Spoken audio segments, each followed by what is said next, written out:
Iglesia Bautista Misionera de Don Torcuato le invita a escuchar el siguiente mensaje que edificará su fe.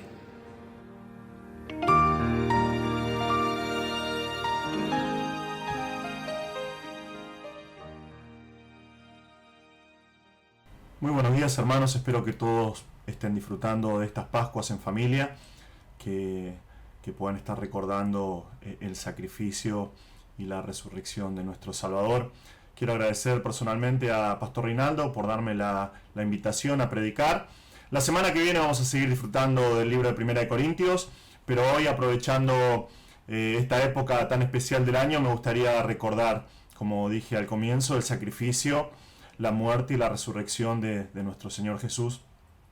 Pero a diferencia de la gran mayoría de las veces, no quiero ir al Nuevo Testamento, así que no vamos a ir al Nuevo Testamento, sino que vamos a ir a un libro que fue escrito cerca de 700 años antes del nacimiento de Cristo, el libro del profeta Isaías. Y en él vamos a estudiar cosas que realmente van a maravillarnos. Es impresionante lo que dice el libro de Isaías, porque estas cosas fueron reveladas al profeta muchísimos años antes de que sucedieran, y fueron reveladas de manera meticulosa y específica por parte de Dios. Tenemos el capítulo 52 y 53 de Isaías, y tenemos ahí algo que fue y que todavía es un reto para los rabinos. A lo largo de toda la historia ha sido un reto, tanto que han llamado el capítulo 53 de Isaías, lo llaman el cuarto de tortura para los eruditos, porque están constantemente tratando de identificar quién es la persona de la cual están hablando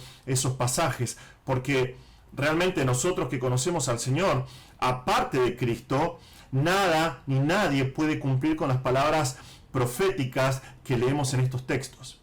Han tratado de identificar a este siervo del Señor que vamos a ver en nuestro pasaje de hoy con el pueblo de Israel, pero basta con leer apenas el texto para darnos cuenta, si lo comparamos con la historia, que no se trata del pueblo de Israel.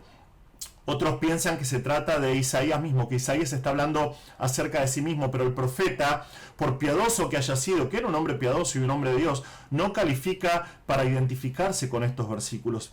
Y resulta imposible para los rabinos, y ha resultado históricamente imposible para los rabinos identificar al Mesías con un siervo. La palabra en hebreo es ebed, que significa un esclavo. Y no solamente un esclavo, sino un esclavo sufriente que va a entregar su vida por el pecado de otros hombres, por el pecado del pueblo.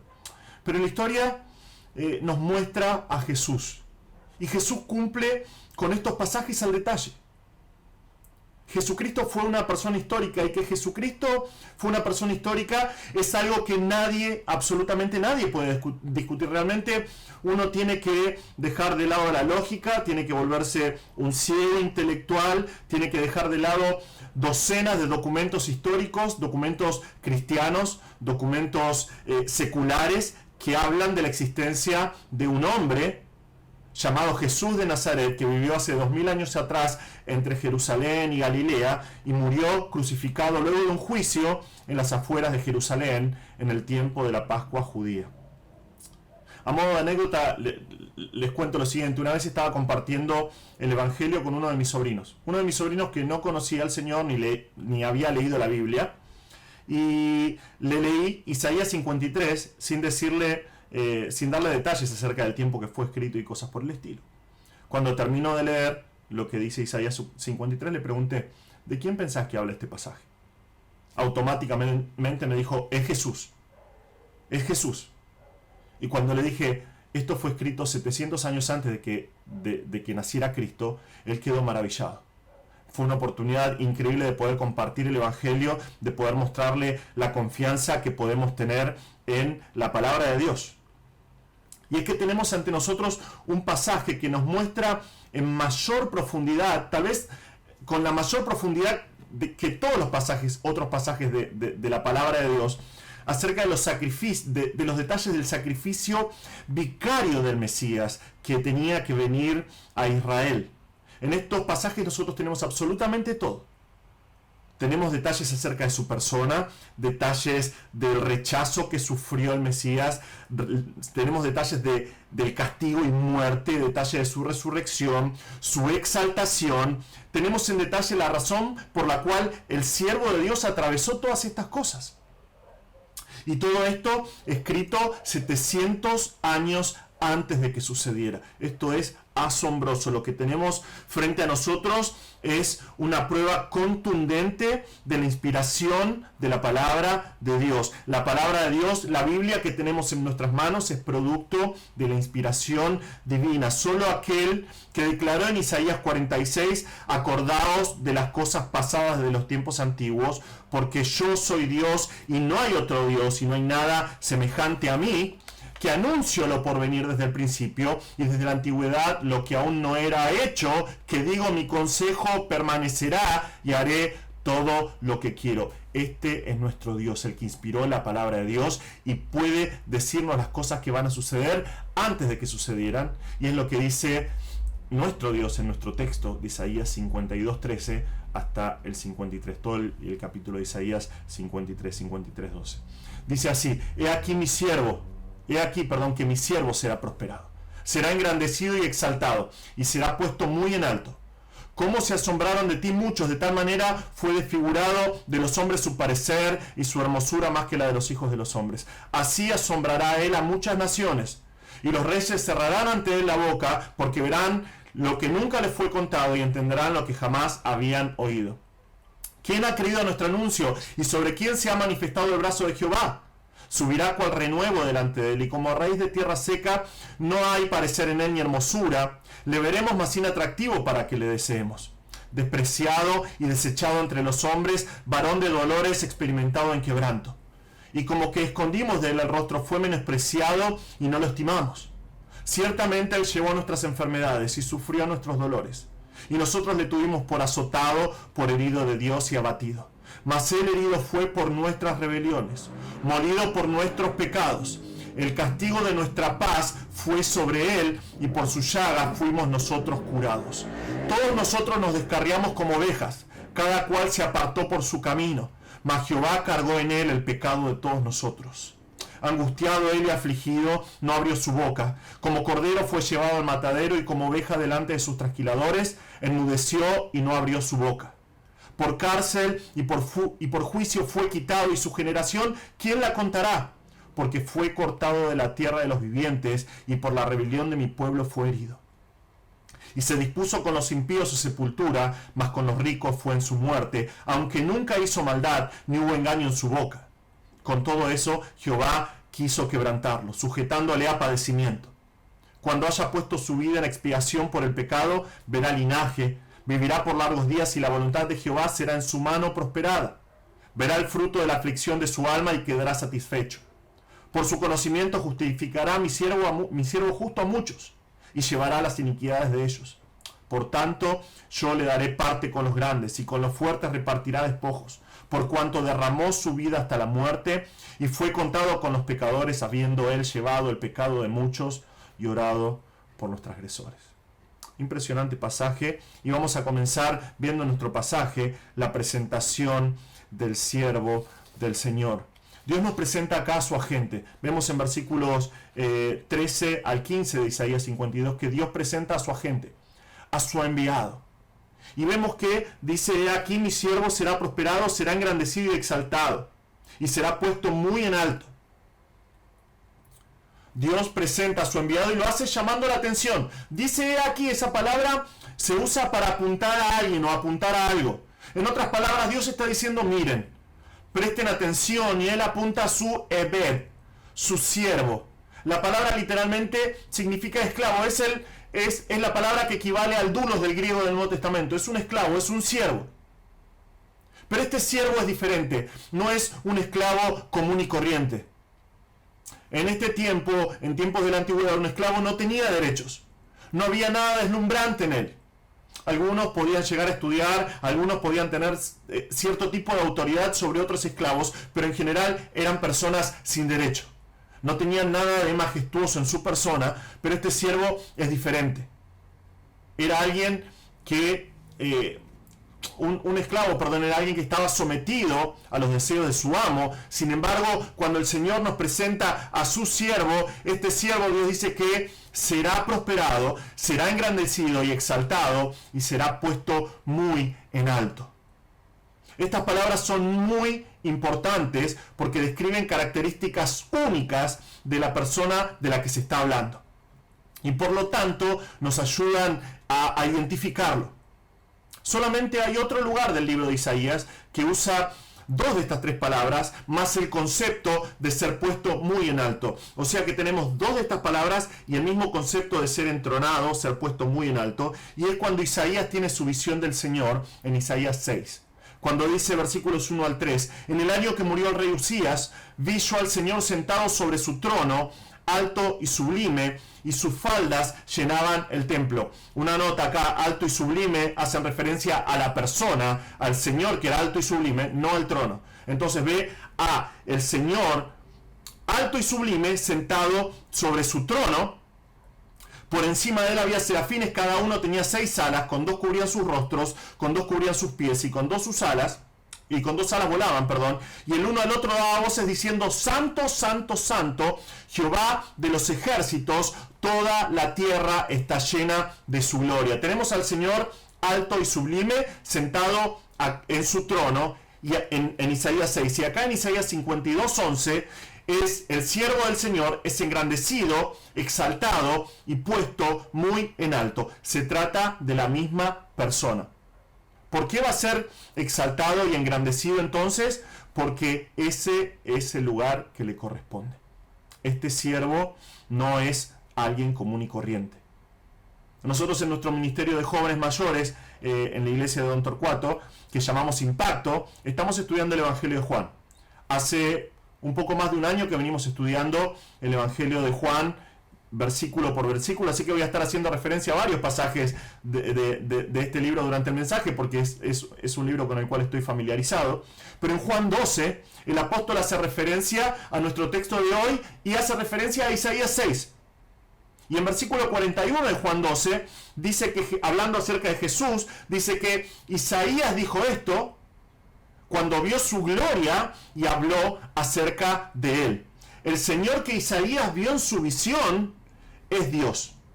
Y Juan dice que ese Señor que Isaías vio en su trono sentado es Jesús. Algo que Jesús declaró vez tras vez tras vez en el Evangelio de Juan. Que Él y el Padre son uno. Que Él, antes de que Abraham fuese, Él era Dios. En el principio era el Verbo y el Verbo era con Dios. El Verbo era Dios. Cristo es Dios. La misma persona que Dios nos presenta en versículo 11 es este Señor glorioso que vio Isaías.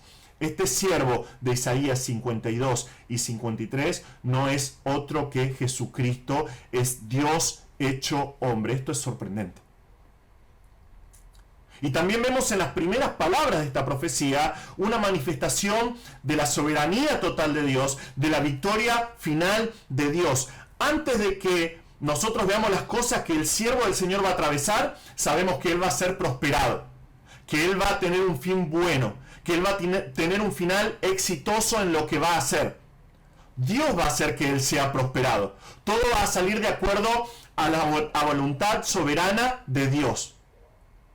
No hay nada que detenga la voluntad perfecta de Dios. Este siervo del Señor, antes de que nos muestre su sufrimiento, su rechazo, su exaltación, ya el Señor nos dice: este siervo va a ser prosperado. Es recontra importante entender estas verdades de antemano, porque si bien nos habla de lo exaltado de este siervo, vemos que en un momento nos dice este pasaje: se asombraron de ti muchos. La palabra da la idea de quedar estupefacto delante de una persona o delante de algo. ¿Por qué? Porque nos dice el pasaje en Isaías 52: de tal manera fue desfigurado de los hombres su parecer, y la hermosura más que de la de los hijos de los hombres. Su apariencia, su forma, nos dice ya de antemano, antes de que veamos en Isaías 53, nos dice que va a ser deshecha, va a ser desfigurada. El pasaje hace énfasis en los sucesos terribles que este siervo tiene que atravesar. Tanto que entre los hombres nadie fue deshecho de esta manera. al punto que no parece un ser humano. Su forma, su apariencia, su contextura fue deshecha, fue completamente desfigurada. Pero este desfiguramiento que va a atravesar va a tener resultados impresionantes. Dice que así asombrará él a muchas naciones. Esta traducción que tenemos acá de la versión Reina Valera es bastante pobre porque el verbo usado acá significa salpicar. Literalmente significa ser salpicado por algo, y se usa la mayoría de las veces, si vos estudiás esta palabra en el Antiguo Testamento, se usa para describir las ofrendas. A veces algunas de las ofrendas se usaba agua y se salpicaba con el agua, pero la mayoría de las 24 veces que se usa este pasaje se usa para referirse a salpicar con sangre durante las ofrendas. Luego de que el siervo sea desfigurado, va a salpicar con sangre, y por medio de ese salpicar va a alcanzar a muchas naciones. No a Israel solamente, sino a muchas naciones. La palabra acá en hebreo es goyim, que significa naciones gentiles. Él va a alcanzar no solamente a su pueblo Israel, sino a todas las naciones que son gentiles, y esto va a producir un efecto en los reyes de esas naciones. Dice que cerrarán la boca, se van a tapar la boca ante él, porque van a ver lo que nunca les fue contado y van a entender lo que jamás habían oído. Ante la manifestación de este siervo, ante la manifestación de la obra de este siervo, los reyes van a quedar perplejos, porque nunca oyeron, nadie les contó esto, y ahora lo están viendo con sus propios ojos y están asombrados. Dios mismo nos muestra que este siervo va a ser prosperado, este siervo va a ser exaltado, también va a ser desfigurado, y luego va a alcanzar a las naciones y va a causar el asombro de los reyes de la tierra. Dios nos presenta en solo 3 versículos la obra de este esclavo del Señor, pero Isaías pasa a darnos más detalles mucho más profundos de este siervo, y vemos a continuación al siervo del Señor rechazado y quebrantado. Versículos 53 del 1 al 3. Dice Isaías: ¿quién ha creído a nuestro anuncio y sobre quién se ha manifestado el brazo de Jehová? Subirá cual renuevo delante de él y como raíz de tierra seca. No hay parecer en él ni hermosura. Le veremos más inatractivo para que le deseemos. Despreciado y desechado entre los hombres, varón de dolores, experimentado en quebranto, y como que escondimos de él el rostro, fue menospreciado y no lo estimamos. Esta sección de Isaías comienza con una pregunta: ¿quién ha creído a nuestro anuncio y sobre quién se ha manifestado el brazo de Jehová? El mensaje fue dado por Dios. Y recuerden que en el original, esto es la continuación del pasaje que vemos en Isaías 52, no estaba dividido en pasajes, y nos muestra que Dios dio un mensaje. Lo vemos en este pasaje, pero lo vemos a lo largo de todo el Antiguo Testamento. Dios dijo por medio de los profetas, por medio de algunas profecías de los Salmos, usando a Moisés, él dijo que iba a enviar a su ungido, al Mesías. Los profetas dieron testimonio de esto vez tras vez tras vez. Y no solamente los profetas del Antiguo Testamento. Juan el Bautista dio testimonio de Jesús públicamente. Públicamente él apuntó a Jesús antes de su bautismo, diciendo: he aquí el Cordero de Dios que quita el pecado del mundo. Entonces el mensaje fue dado. Jesús mismo dio testimonio de quién era. En Juan 10:24 dice que le rodearon los judíos y le dijeron: ¿hasta cuándo nos turbarás el alma? Si eres el Cristo, dínoslo abiertamente. Jesús les respondió: os lo he dicho y no creéis. Las obras que yo hago en nombre de mi Padre, ellas dan testimonio de mí.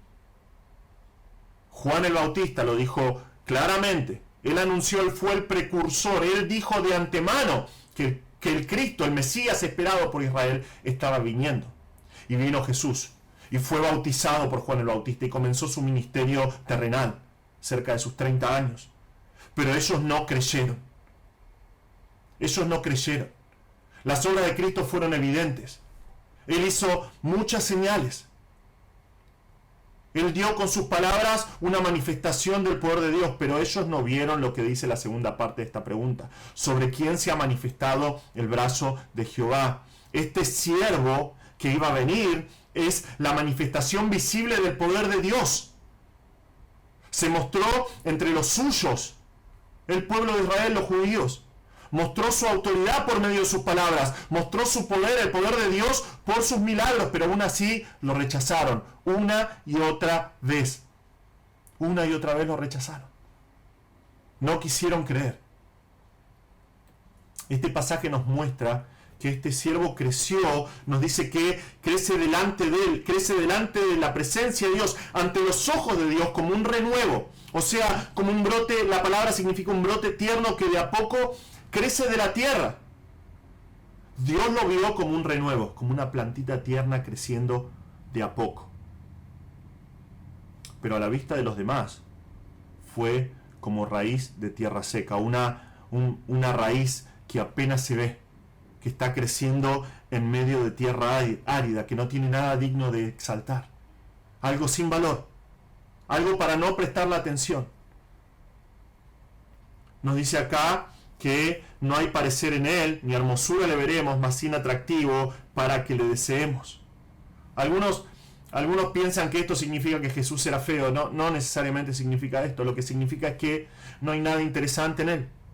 Para los judíos no había nada interesante acerca de la persona de Jesús.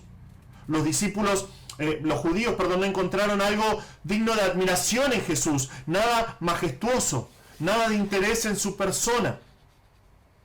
Y cuando consideras lo que nos cuentan los evangelios, por ejemplo, es de esperar que ellos no encontrasen nada de interés en Jesús. Él cuando nació en un pesebre. Nació en un pesebre, un establo que estaba en medio de cuevas de piedra. No había un lugar para él ni siquiera en un mesón que era recontra humilde. Durante décadas él vivió en el anonimato. Al punto que cuando él comienza su ministerio dicen, ¿no es este el hijo de María y José? ¿No están sus hermanas entre nosotros? ¿No conocemos a sus hermanos? Él vivió durante décadas en el anonimato y encima creció en la pobrísima Nazaret. Era una ciudad que era básicamente una pequeña villa entre medio de cuevas. Ni bien leemos el relato de Juan, los primeros discípulos hablan acerca de él, luego de que Juan el Bautista apunta a Cristo como el Cordero de Dios que quita el pecado del mundo, y uno de ellos pregunta, cuando le presentan a Jesús, dice, ¿de Nazaret puede salir algo bueno? No podías esperar nada bueno de Nazaret. Juan 7:5 nos dice que ni aun sus hermanos creían en él. Las personas que lo rodeaban, el grupo de élite que tenía él eran 12 que en su mayoría eran pecadores. Él estaba siempre rodeado de personas que eran pecadoras, lo que causó el escarnio de los líderes religiosos. Y es por esto, por la manera en que Jesús era y las palabras que él decía, que no solamente lo rechazaron una y otra vez, sino que trataron de matarlo una y otra vez. Y si estudias el Evangelio de Juan, desde Juan 1 hasta Juan 12, vas a ver que vez tras vez ellos tratan de matarlo y ellos arman todo un complot para poder acabar con la amenaza que Cristo les representaba. E Isaías nos muestra lo que va a suceder con este siervo. Nos dice, despreciado y desechado entre los hombres, varón de dolores, experimentado en quebranto, y como que escondimos de él el rostro, fue menospreciado y no lo estimamos.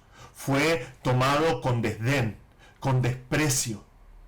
Claramente vemos cómo todas estas profecías fueron cumplidas al detalle, meticulosamente por Jesús. Él fue rechazado. Él fue rechazado aún por las multitudes que vieron sus obras. En Juan 6, luego de que en Juan 5, Él manifiesta su poder, multiplicando los panes y los peces y alimentando a las multitudes, ellos lo rechazan. En Juan 6 comienzan a abandonarlo. Luego de que ellos vieron resucitar a Lázaro, lo que nosotros llamamos la entrada triunfal a Jerusalén, decenas de miles de personas lo recibieron como el Mesías, aclamando y diciendo, bendito el que viene en el nombre de Jehová, el Rey de Israel. Salva ahora, Hosana es lo que significa Hosana, salva ahora. Levantando hojas de palma en señal de victoria, porque finalmente el Mesías había llegado. Pero pocos pasajes después, cuando el Señor dice que va a ser levantado de la tierra, dando a entender la muerte que iba a sufrir, la muerte por medio de la cruz, Ellos se maravillaron diciendo: nosotros hemos oído de la ley que el Cristo permanece para siempre. ¿Cómo pues dices tú que es necesario que el Hijo del Hombre sea levantado? ¿Quién es este Hijo del Hombre? En otras palabras, ¿qué clase de Mesías viene a morir? Este no es el libertador que nosotros esperábamos. Y es por eso que lo rechazan. Y muy poquito tiempo después, 2 o 3 días después, atraviesa lo que este pasaje dice sobre el siervo del Señor. Varón de dolores, experimentado en quebranto. Literalmente, en plural, muchos dolores.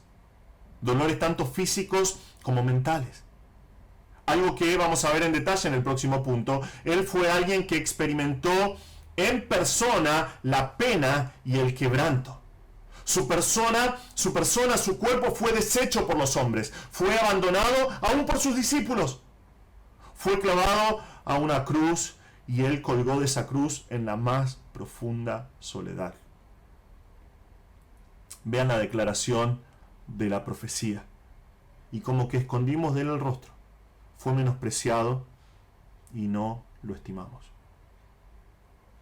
Su condición, la situación en sí, la vergüenza pública de la crucifixión llevó a la gente que lo veía a dar vuelta la cara, a no estimarlo, a tenerlo como si fuera, literalmente acá en el hebreo significa tenerlo, estimarlo como si fuera nada. Y es algo que no solamente sucedió durante el momento de la crucifixión, su rechazo y el desdén por la persona de Jesús es algo que siguió luego de su muerte. Este rechazo que sufrió continuó en el libro de los Hechos, donde los seguidores de Jesús, el Cristo, fueron perseguidos vez tras vez tras vez. Y con el paso de los siglos, el rechazo siguió entre los judíos. Según su manera de pensar, por ejemplo, si vos lees en el año 1170 había un erudito, un rabino que se llamaba Maimónides. Él escribió que si el Mesías no restauraba el reino de David, si no vencía a los enemigos de Israel, si no reedificaba el templo que había sido destruido 1100 años atrás, y si no regresaba a los exiliados otra vez a la tierra de Israel, si no era exitoso en estas cosas, o si era asesinado, no era el Mesías anunciado en la ley. Era imposible para ellos. Pero este pasaje nos muestra con antelación, con siglos de antelación, que el siervo de Jehová iba a ser despreciado, iba a ser desechado, quebrantado y dolorido. La gente le iba a dar la espalda, iba a esconder el rostro de él en vergüenza por la condición de su desfiguramiento. Sin embargo, nosotros vemos a continuación que nuestro pasaje nos muestra que era la manera en que las cosas tenían que suceder. Nuestro pasaje nos muestra que era el plan perfecto de Dios para nuestra redención. Vemos a continuación entonces los sufrimientos del siervo del Señor. Los sufrimientos del siervo del Señor. Dice Isaías: ciertamente, en versículo 4, Él llevó nuestras enfermedades y sufrió nuestros dolores, y nosotros le tuvimos por azotado, por herido de Dios y abatido. Mas Él herido fue por nuestras rebeliones, molido por nuestros pecados. El castigo de nuestra paz fue sobre Él, y por su llaga fuimos nosotros curados. Todos nosotros nos descarriamos como ovejas, cada cual se apartó por su camino. Mas Jehová cargó en Él el pecado de todos nosotros. Angustiado él y afligido, no abrió su boca, como cordero fue llevado al matadero, y como oveja delante de sus trasquiladores se enmudeció y no abrió su boca. Por cárcel y por juicio fue quitado, y su generación, ¿quién la contará? Porque fue cortado de la tierra de los vivientes, y por la rebelión de mi pueblo fue herido. Y se dispuso con los impíos su sepultura, mas con los ricos fue en su muerte, aunque nunca hizo maldad, ni hubo engaño en su boca. Tenemos ante nosotros realmente uno de los pasajes del Antiguo Testamento más difíciles de interpretar hasta el primer siglo. Porque si estos pasajes están hablando del Mesías, no es aceptable la idea del ungido de Dios siendo masacrado. Ellos esperaban a un Mesías que iba a venir en victoria. Es más, esperaban el Mesías que cuando llegase iba a instaurar el reino mesiánico, donde Israel iba a vencer a todos sus enemigos, donde la paz y la justicia iban a alcanzar a las demás naciones y toda la tierra iba a disfrutar de la paz y de la tranquilidad del reinado del Mesías. Si nosotros no tuviésemos el testimonio de Cristo, sería imposible para nosotros también interpretar estos pasajes, porque solamente Jesús cumplió con estos pasajes, nadie más. Como dije anteriormente, se han tratado de dar significado a estas profecías diciendo que se trata de Israel, que la nación iba a sufrir terriblemente, pero que al final iba a ser recompensado por Dios. Pero tampoco encaja históricamente con la condición de Israel, tampoco encaja con la actitud de Israel a lo largo de toda la historia. Si hay algo que Israel no ha sido en todos estos siglos, es un sufriente en silencio. Constantemente y públicamente está denunciando que es perseguido. Nosotros vemos que en ningún momento Israel cargó con los pecados de otros para redimirlos. Nunca fue como un cordero silencioso, ni se dispuso una sepultura para Israel. Todos estos pasajes que acabamos de leer apuntan a una sola persona, Jesús de Nazaret. Solo Él cumplió con estas cosas. Y conocemos esto no solamente mediante las escrituras del Nuevo Testamento, que son inspiradas por Dios, que son confiables, que son fiables y que arqueológicamente comprueban su fiabilidad, que nosotros podemos confiar en la palabra de Dios, sino también a través de los escritores que son extrabíblicos. Y no estoy hablando solamente de los padres de la iglesia, como Ireneo, como Orígenes y cada uno de ellos. No, estoy hablando de Flavio Josefo, por ejemplo, un historiador judío, incrédulo, escribió acerca de Jesús, escribió acerca de su crucifixión, escribió acerca de sus discípulos. Tácito, Suetonio, Plinio el Joven, son todos escritores que son incrédulos, que dejaron registro de la vida y la muerte de Jesús, y también dejaron testimonio de la vida de los primeros cristianos. Tenemos ante nosotros el pasaje más claro de la Escritura sobre el sacrificio vicario de Cristo. Él se entregó por nuestros pecados. Él murió en nuestro lugar. Y podemos ver el patrón de pronombres que hay a lo largo de estos pasajes. Dice, Él hizo esto por nosotros. Él sufrió esto por nosotros. Sobre Él nuestras rebeliones. En Él cargó nuestro pecado. Así una y otra vez. Versículo 4 dice, ciertamente, Él llevó nuestras enfermedades y sufrió nuestros dolores. El pasaje comienza diciendo algo que hizo ciertamente. Algo que da a entender esta palabra en el hebreo, algo que fue hecho sin lugar a dudas, con seguridad. Él llevó nuestras enfermedades. Él sufrió nuestros dolores. Esta es una descripción perfecta de lo que hace el pecado, el efecto del pecado en nuestras vidas. Dolor, sufrimiento, enfermedad, debilidad. Cada ser humano nace pecador. Y es imposible por nuestras propias obras redimirnos de ese pecado. Pero el siervo del Señor lo hizo por nosotros. La idea de los verbos es la de, que dice acá, da la idea de levantar algo. Y no solamente levantarlo, sino ponerlo sobre uno y soportar el peso. Y eso es lo que hizo Jesús con nuestras enfermedades y con nuestros dolores. Es lo que hizo con nuestro pecado. Y sin embargo, dice el pasaje, le tuvimos por azotado, por herido de Dios y abatido. Y es lo que vemos en los relatos del Evangelio.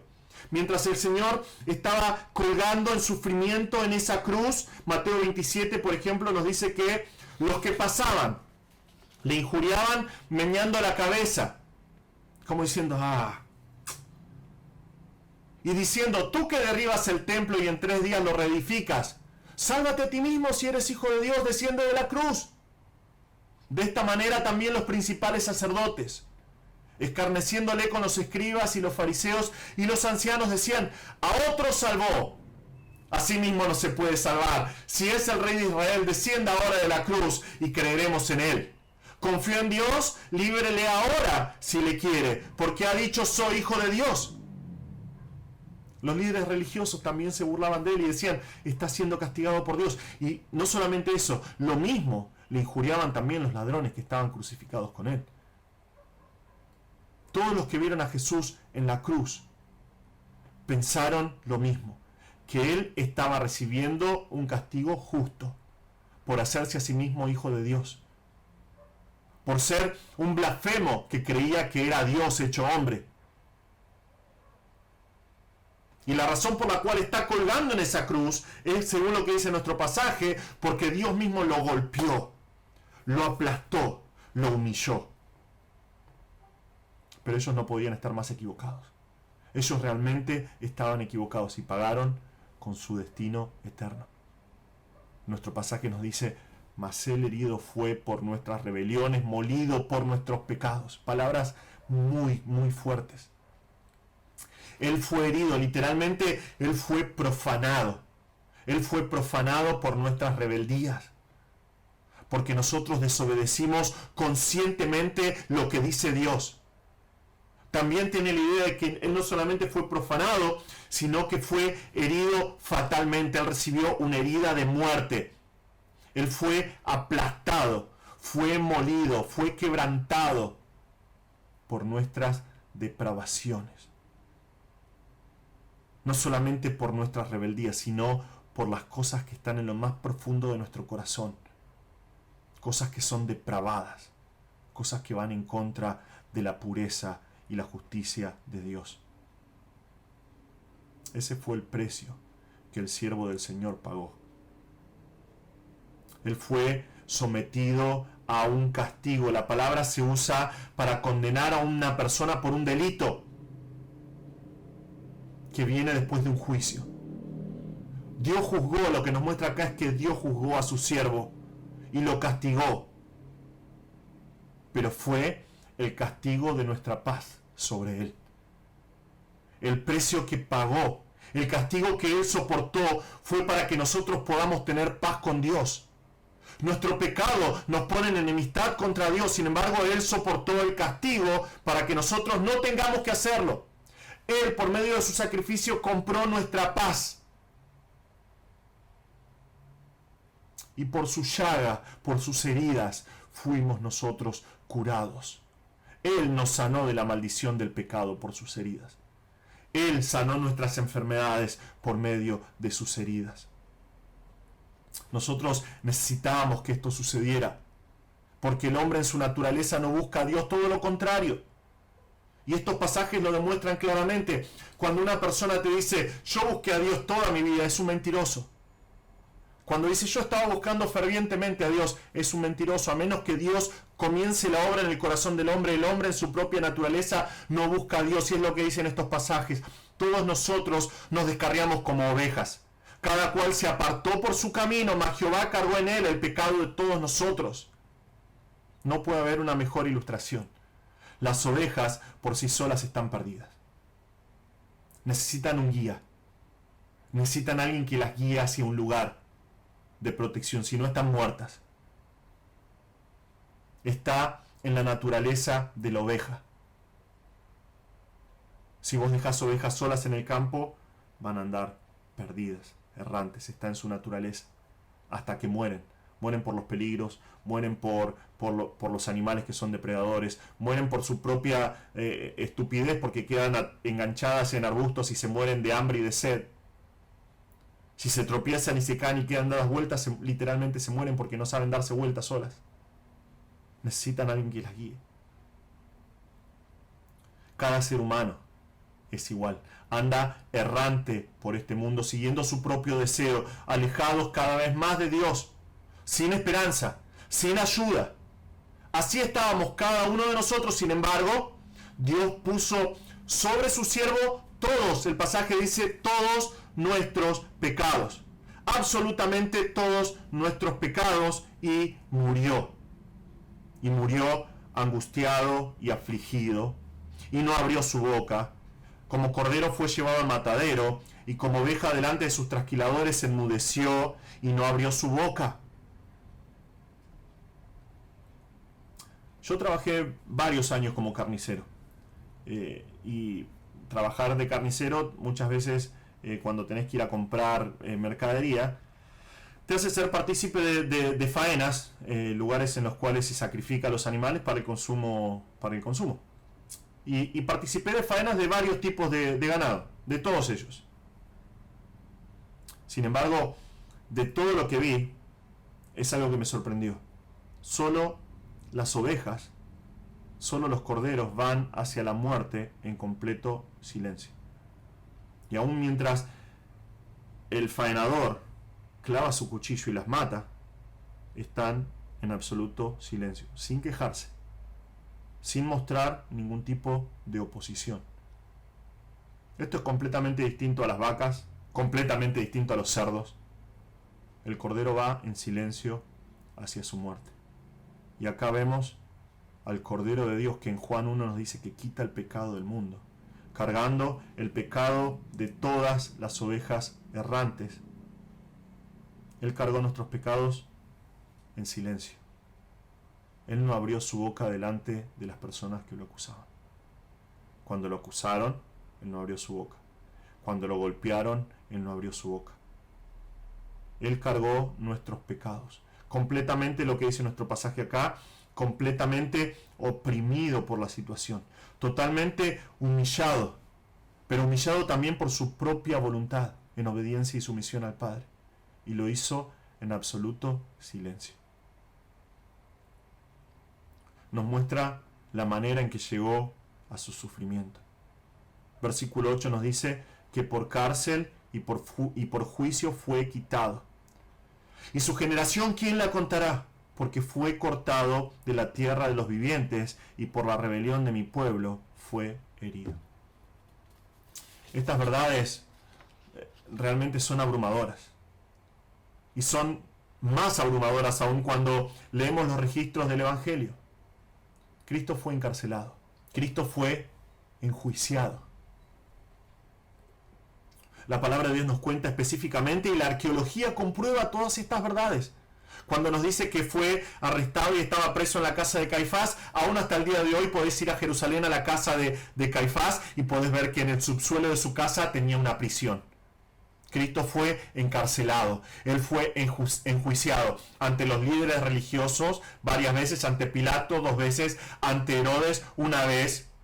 Tuvo varios juicios en pocas horas, completamente injustos e ilegales, y no abrió su boca. Él fue golpeado por el Sanedrín, escupido por el Sanedrín, fue salvajemente golpeado por los soldados romanos, fue azotado y literalmente fue deshecho por los latigazos de los romanos, y no se quejó para nada, sin quejas, sin amenazas, sin defenderse.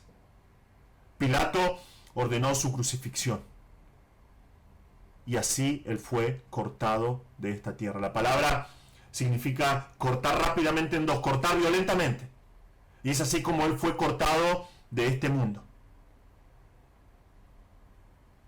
Y nos dice que es su generación, ¿quién la contará? Porque fue cortado de la tierra de los vivientes y por la rebelión de mi pueblo fue herido. Otra traducción dice que nadie en su generación se dio cuenta que Él fue muerto por la rebelión del pueblo. Vemos un paralelo impresionante con los escritos del Nuevo Testamento, cómo en el Nuevo Testamento Cristo cumplió con todas estas profecías. Y nos dice el pasaje que se dispuso con los impíos su sepultura, mas con los ricos fue en su muerte, aunque nunca hizo maldad ni hubo engaño en su boca. Vemos acá una manifestación sobrenatural del poder de Dios cumpliendo profecía tras profecía en el momento de la crucifixión y momentos posteriores a la crucifixión y muerte del Señor Jesús. Cristo en su muerte fue puesto con los impíos. Sabemos de esto. Lo dicen los registros históricos, lo dicen los evangelios. Él fue crucificado en el medio de dos ladrones. Dos ladrones estaban crucificados junto a Él.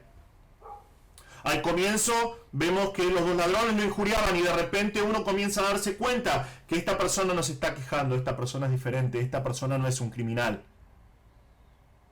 Y le dice al otro crucificado, nosotros estamos acá sufriendo justamente, pero este no hizo ningún mal. Y le dice, acuérdate de mí cuando vengas en tu reino. Cristo le dice, de cierto te digo que esta tarde estarás conmigo en el paraíso, porque Él era el Salvador. Pero Él fue puesto entre ladrones, fue con los impíos en su sepultura. Cristo en su muerte fue puesto con los impíos. Luego de su muerte, su destino tendría que haber sido el de todo criminal que moría crucificado en Jerusalén. Los romanos eran especialistas en esto, especialistas en hacer sufrir, especialistas en matar, especialistas en dejar mensajes claros.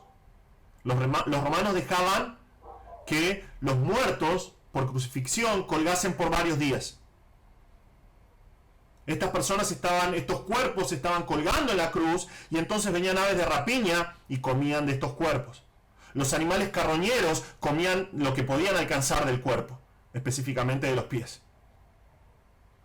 Los romanos querían dejar un mensaje claro: si cometés un crimen, vas a ser humillado de todas las formas posibles. Vas a ser humillado en tu muerte y tu cuerpo va a ser humillado después de muerto. Pero luego de que eran quitados de la cruz, ellos eran arrojados al Gehenna, que está ubicado en el valle de Hinnom. Este era un lugar que los judíos consideraban como maldito. Era un sinónimo del infierno mismo. Este lugar es donde el rey Acaz sacrificó a sus hijos delante de dioses paganos. Entonces, históricamente, era el lugar desde entonces, históricamente fue considerado como un lugar maldito, y era un lugar inmundo, y era el lugar donde ellos arrojaban la basura. Era un inmenso basural. Y constantemente prendían fuego para acabar con esa basura. Entonces tenías un lugar donde estaba completamente lleno de basura e inmundicia, donde había fuego constante y donde se arrojaba a los cadáveres. Y estos cadáveres eran arrojados a la basura, al medio del fuego, estaban llenos de gusanos y de inmundicia. Era la forma de tratar los cuerpos de los criminales. No había excepciones. Era para demostrar que el fin eterno que pensaban que les esperaba era lo que estaban manifestando ahí con su muerte. Pero acá es donde la soberanía de Dios entra en escena. El corazón de José de Arimatea es movido para hablar valientemente con Pilato en medio de toda esta turbulencia de la crucifixión y de los ánimos de los judíos en contra de Jesús. José de Arimatea igual junta coraje, movido por Dios, y va a Pilato y pide el cuerpo del Señor. Cristo tendría que haber sido arrojado al valle de Gehenna, porque es lo que históricamente hacían los soldados romanos. Pero Pilato cede el cuerpo de Cristo, quien es preparado para que se cumpla lo dicho por David en el Salmo 16, no solamente hablando de su resurrección, sino hablando acerca de este momento en particular, que dice: no dejarás que tu santo vea corrupción. Otra vez, esto no era algo normal para alguien que moría crucificado, pero Dios estaba cumpliendo su palabra en Cristo. Y fue puesto en una tumba nueva. Y se cumplió lo dicho acá, que con los ricos fue en su muerte. Puesto en esa tumba nueva. ¿Por qué? Porque él no estaba muriendo por su maldad. Él no estaba muriendo porque era un criminal. Nunca hizo maldad ni hubo engaño en su boca. Él era perfecto, sin pecado, sin mancha. Y lo que dice Isaías es que estaba muriendo por nosotros. Estas cosas que leemos acá no son normales a ninguna religión.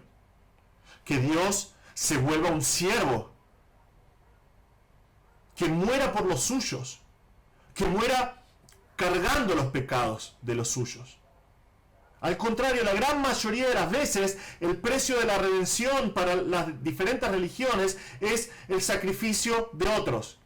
El sacrificio de un humano o de un animal, obras o ritos de diferente índole para poder saciar la ira o los deseos de los dioses de las religiones paganas.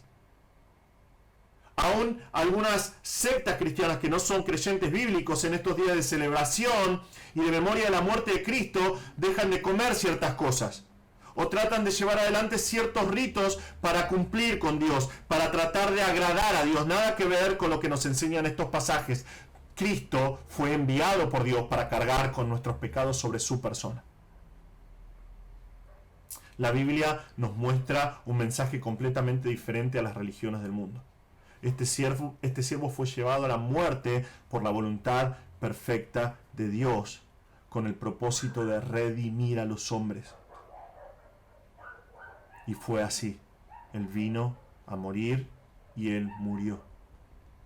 Pero no iba a quedar solamente en la muerte del siervo del Señor. no solamente iba a quedar en esa tumba. Entonces vemos finalmente la exaltación final del siervo del Señor. La exaltación final del siervo del Señor, versículos 10 al 12. Con todo eso, Jehová quiso quebrantarlo, sujetándole a padecimiento. Cuando haya puesto su vida en expiación por el pecado, verá linaje, vivirá por largos días y la voluntad de Jehová será en su mano prosperada.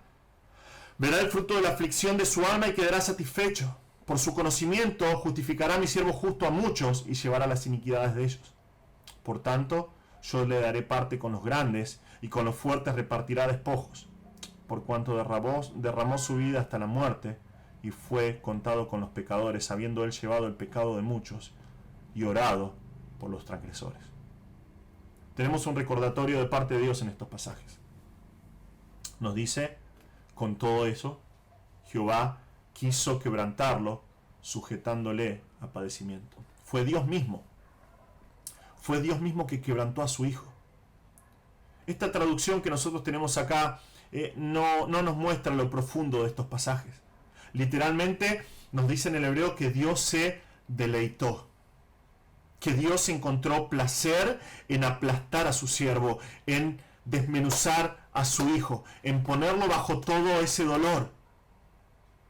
¿Cómo es posible que un Dios que nos dice la palabra de Dios que no encuentra placer en la destrucción del impío, halle placer en la muerte de su propio Hijo? Bueno, nos muestra el pasaje. ¿Por qué? Porque su placer y deleite no está en los sufrimientos en sí, sino en los logros que alcanzó por medio de su muerte, por medio de su entrega, por medio de poner su cuerpo en expiación por el pecado de los demás. Vean la progresión de estos pasajes. Dice, cuando haya puesto su vida en expiación por el pecado, verá linaje, vivirá por largos días y la voluntad de Jehová será en su mano prosperada. Una vez que haya entregado su alma como una ofrenda por el pecado. Estos pasajes son clarísimos. Él entregó su vida como una ofrenda por los pecados. Nos muestran una gran verdad. Que todos los sacrificios levíticos apuntaban a este sacrificio. Esta palabra es usada decenas de veces en el libro de Levítico para mostrar las ofrendas por el pecado. Todas las ofrendas por el pecado. Y nosotros sabemos que la Biblia condena completamente, totalmente, cualquier tipo de sacrificio humano. Y cuando algunos de los reyes de Israel o de Judá se iban detrás de dioses ajenos y sacrificaban a sus hijos, la Biblia lo condena, como leímos recién acerca de Acaz. Pero este siervo puso voluntariamente, la palabra de Dios nos dice acá, su alma. La palabra nefesh, que es para alma, tiene varias traducciones, significa alma, significa vida. Él entregó su vida y la puso como la ofrenda definitiva por el pecado. Y una vez muerto, algo va a suceder. Dice que va a haber su herencia. Da la idea de una simiente, un pueblo. Va a vivir por largos días. O sea, de acuerdo a lo que dice la palabra de Dios varias veces en el Antiguo Testamento, significa que va a vivir eternamente. Y lo que dice acá la voluntad de Jehová, mejor traducido es, y el deleite de Dios, misma palabra que en versículo 10, el deleite de Dios va a ser prosperado en su mano. Finalmente, el deleite de Dios va a ser revelado. ¿Qué es lo que pasó acá? Un muerto no puede ver su linaje. Un muerto no puede vivir por largos días. Un muerto no puede ver el deleite de Dios siendo prosperado en su mano. Esto es lo que cuentan los evangelios. Lo mismo que celebramos hoy, domingo de Pascuas. Luego de entregar su vida en expiación por el pecado, el siervo del Señor tenía que volver a la vida para poder ver su linaje, para poder vivir por largos días, para poder ver el deleite de Dios prosperado en su mano. Él resucitó. Esa tumba quedó vacía. El sacrificio fue aceptado por Dios y la resurrección del siervo de Dios es la prueba. Él luego de entregar su vida, la volvió a tomar. Cristo dijo esto en el Evangelio de Juan. Ninguno me quita la vida, sino que yo la pongo por mí mismo. Tengo autoridad para poner mi vida y tengo autoridad para volverla a tomar. Este mandamiento recibí de mi Padre, Él ya lo había dicho. Él una vez que dijo en Lucas 9, ¿qué dicen los demás que soy de Cristo? Algunos dicen que sos Juan el Bautista, otros dicen algunos de los profetas. Dice que a partir de ese momento él comenzó a decirles que era necesario que él fuese asesinado, muerto y resucitar al tercer día. Él lo anunció de antemano. Él iba a vivir luego de su muerte, él iba a resucitar. Absolutamente ninguna religión en el mundo puede declarar lo que nosotros declaramos hoy. Que nuestro Salvador vive, que Él venció a la muerte, porque resucitó. Solamente los cristianos podemos decir esto. Solamente aquellos que hemos conocido a Cristo como nuestro Salvador personal podemos decirlo con el más profundo gozo en nuestro corazón. Cristo ha resucitado, la tumba está vacía. Es el mensaje que nos dan estos pasajes. Él verá el fruto de la aflicción de su alma y quedará satisfecho. Va a ver lo que su obra alcanzó. Va a ver las inmensas implicaciones de su sacrificio vicario, de la entrega de su alma, de haber cargado los pecados sobre sí. Y va a quedar satisfecho. Va a ver los resultados infinitos y eternos de su obra y va a decir, valió la pena, estoy satisfecho. ¿Qué es lo que va a ver? Él va a ver a su iglesia, va a ver a la novia de Cristo, él va a ver a aquellos que van a estar con él eternamente, por siempre a su lado. No por obras de justicia que podamos hacer, sino por su sacrificio, por el fruto de la aflicción de su alma.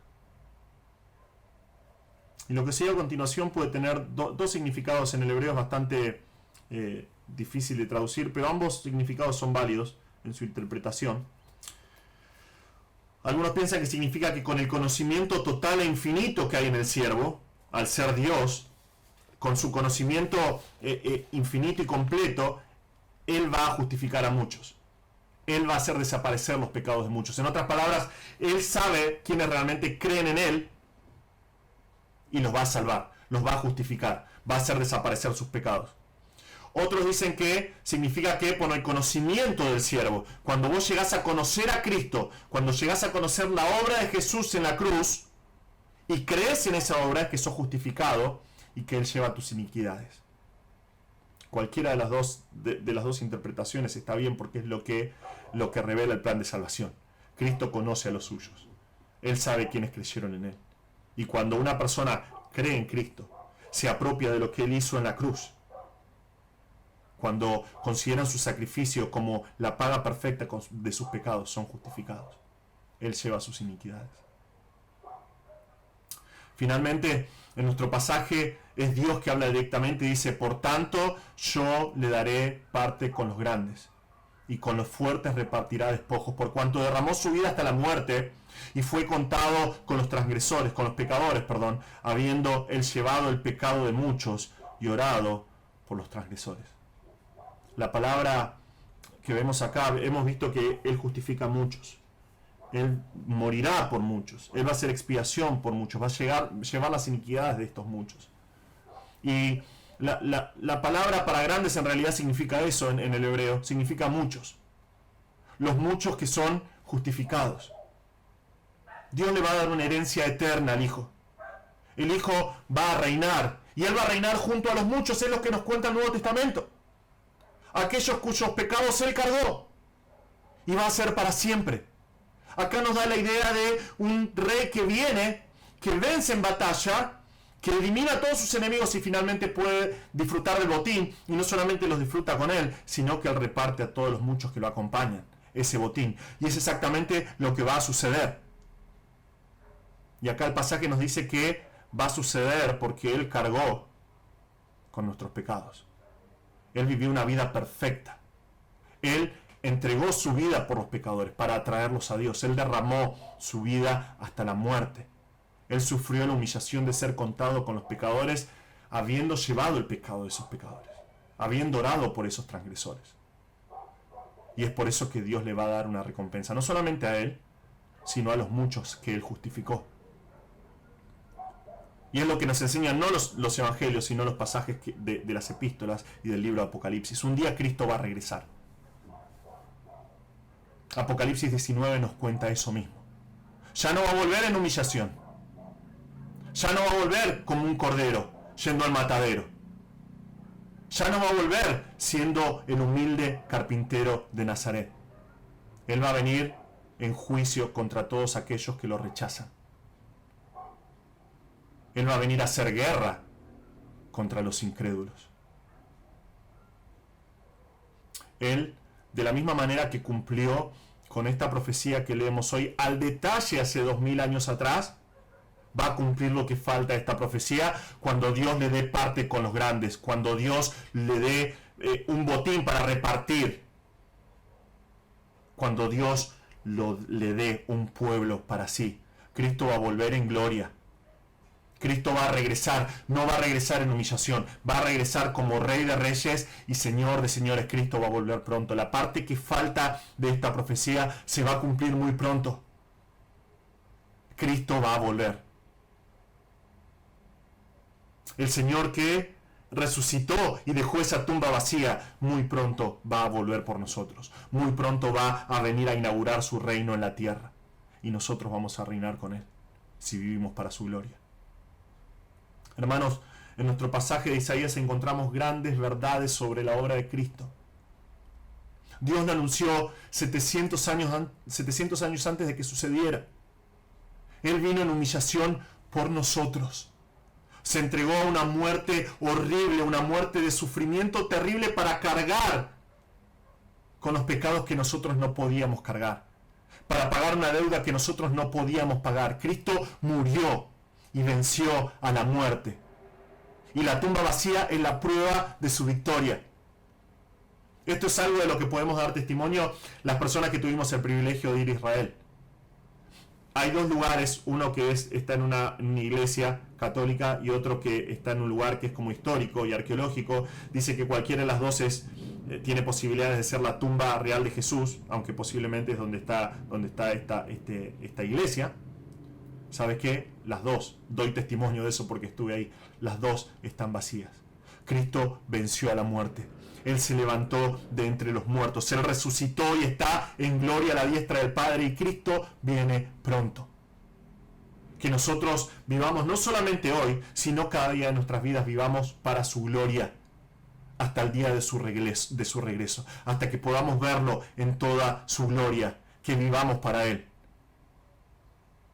Es lo que nos muestran estos pasajes 7 siglos antes de que sucediera. Cristo murió por nosotros. Él venció y Él va a volver. Que vivamos para su gloria. Tal vez estás viendo este video, nunca confiaste en Cristo para tu salvación. Tal vez no sabes qué te va a pasar si morís hoy. Qué mejor lugar, qué mejor tiempo, qué mejor momento que un domingo de Pascuas, para considerar estas verdades. Porque nuestro pasaje nos muestra exactamente eso. Si nunca creíste hasta ahora en Cristo para tu salvación, hoy puede ser el día. Hoy puede ser el día de tu salvación. Por favor, no apagues este video para irte sin Cristo. Por favor, considera lo que dicen estos pasajes. Considera lo exacto de estas profecías, cómo las cumplió Cristo al pie de la letra. Cristo vino a morir por tus pecados. Cristo vino para cargar sobre sí la culpa y el pecado que vos no podés cargar, que vos no podés pagar. Él vino para darte perdón y vida eterna. Por favor, considera lo que dicen estos pasajes. Arrepentite de tus pecados y vení a Cristo para el perdón. Vení a Jesús y Él te va a salvar.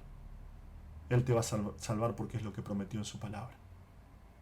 Hermanos, que celebremos estas Pascuas recordando estas verdades gloriosas, que nuestro Salvador vive.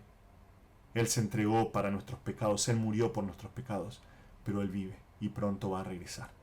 Oremos. Señor, te damos muchas gracias por este tiempo. Gracias, Señor, por esta impresionante profecía de Isaías, donde podemos ver a tu siervo en toda una manifestación que nos muestra su ministerio en la tierra, su muerte vicaria por nosotros y su resurrección y exaltación final. Te damos gracias, Señor, y pedimos que por favor a la luz de estos pasajes nuestro corazón se incline en adoración ante tu gloria, Señor. Te damos gracias por lo que Cristo alcanzó por nosotros en la cruz. Gracias porque su derrota y humillación en la cruz fue realmente una victoria que nos da la vida eterna. Gracias, Señor. Gracias por Jesús. Te pedimos que por favor nos ayudes a vivir para ti, que podamos vivir para tu gloria. Y si hay alguien que está escuchando y que nunca ha confiado en Jesús, Señor, que por favor uses esta tu palabra y que tu Espíritu Santo lo esté convenciendo para que se dé cuenta de la necesidad que tiene de venir a tu siervo sufriente que murió en esa cruz por sus pecados. Señor, te damos gracias por todo. En el nombre precioso de nuestro Salvador Jesús. Amén.